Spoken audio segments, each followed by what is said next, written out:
আচ্ছা, আবু তলেবের নাম শুনেছেন? কে ছিলেন?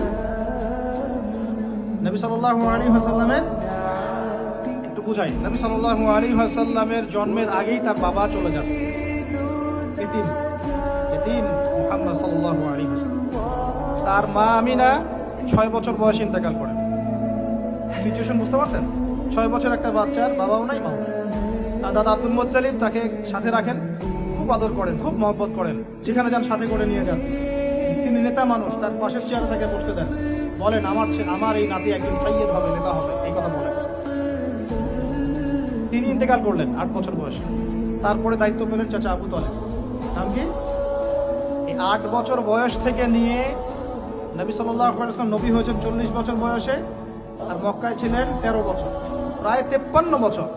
প্রায় 53 বছর পর্যন্ত, 8 থেকে 53 বছর পর্যন্ত, এই যে লম্বা সময় চাচা আবু তলেব নবী সাল্লাল্লাহু আলাইহি ওয়াসাল্লামকে পাহাড়ের মতো প্রোটেক্ট করেছেন, পাহাড়ের মতো।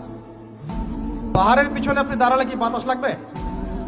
এভাবে তিনি প্রোটেক্ট করেছেন নবী সাল্লাল্লাহু আলাইহি ওয়াসাল্লামকে।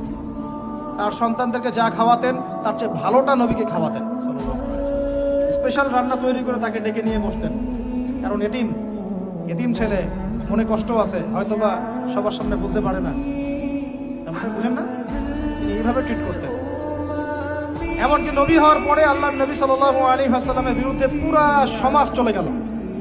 কেউ গালি দেয়, কেউ বলে সাহির, কেউ বলে কাযযাব, কেউ বলে ফারিকুল জামাআহ।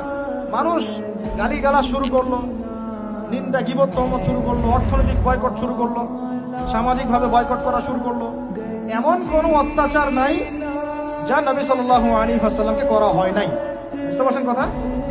এইরকম একটা সিচুয়েশনেও চাচা আবু তলেব তিনি বলছেন, তারা তোমার দিকে আসতে পারবে না দলে দলে যতদিন আমি আবু তলেব দাফন হচ্ছি না মাটির তলে। কথা বুঝতে পারছেন? তারা তোমার দিকে আসতে পারবে না দলে দলে যতদিন আমি আবু তলেব দাফন হচ্ছি না মাটির তলে।